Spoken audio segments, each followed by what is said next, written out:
Kwa majina anaitwa Baraka Linus Iskazwe, almaarufu kama Baraka Furniture, mkazi wa Majengo. Ni kwamba kuna mfanyabiashara kabla hajaingia kununua hili jengo, zilikuwepo nyumba mbili tofauti, ambazo kati ya hizo nyumba mbili kulikuwa barabara katikati iliyokuwa imetenganisha nyumba hizo.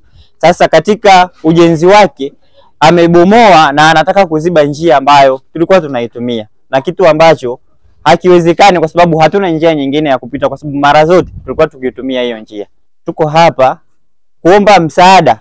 Kwa hiyo tunaomba serikali yetu sikivu ya Jamhuri ya Muungano wa Tanzania, mkuu wetu wa wilaya ya Momba chini ya mkurugenzi wetu msimamizi mkuu wa halmashauri ya mji wa Tunduma, aongee na viongozi wa mipango miji, waje waangalie mazingira ni namna gani ambayo wananchi wao wanateseka.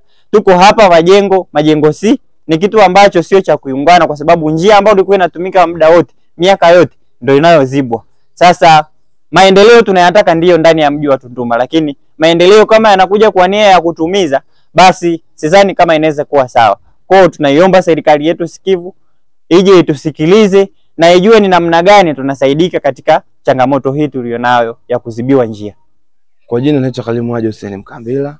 Kulikuwa na nyumba ambazo zina mpaka hapa na hapa, ambapo katikati ndio kuna njia, ambapo hivyo bomoa ukuta leo bomoa kule ndani ukaangukia mpaka njiani, afu akaziba bati ambapo tusipite kabisa. Kwa tunaomba tu sisi tufunguliwe njia ya kupita. Ndio ombi langu mimi tu basi. Ombi langu ni hili hapa. Tulikuwa tunaomba wamiliki wa majengo haya ambao wanataka kufanya huu ujenzi watuachie barabara, watuachie njia. Kwa majina anaitwa Razaki Adam Denge, ni mkazi wa Majengo C. Sehemu ya kupita imekuwa ni changamoto sana. Kwa hiyo tulikuwa tunaomba hao wenye sehemu kwamba waweze kujadili sehemu ya kupita. Kwa hiyo ni changamoto hiyo ambayo tumekutana nayo.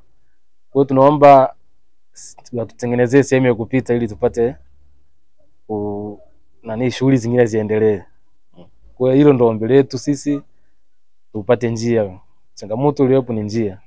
Majina yangu naitwa Yasini Gaza, ni mkazi wa ile eneo.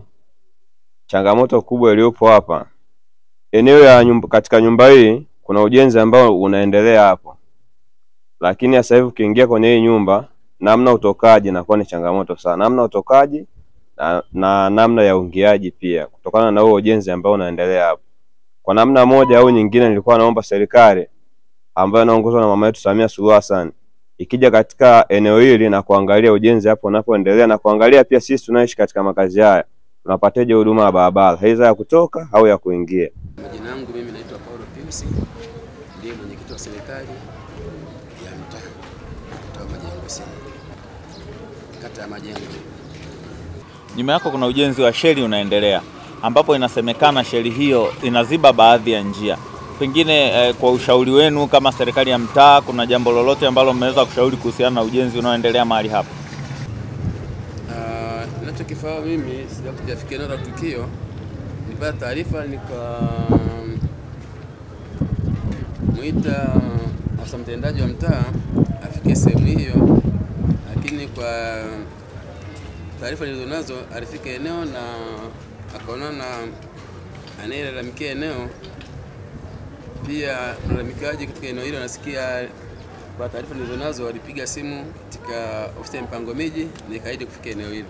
Swala la njia na kwa ombi letu hizi ni kuwashauri wataalamu wa ardhi waje waliangalia eneo hilo na kutoa ushauri zaidi.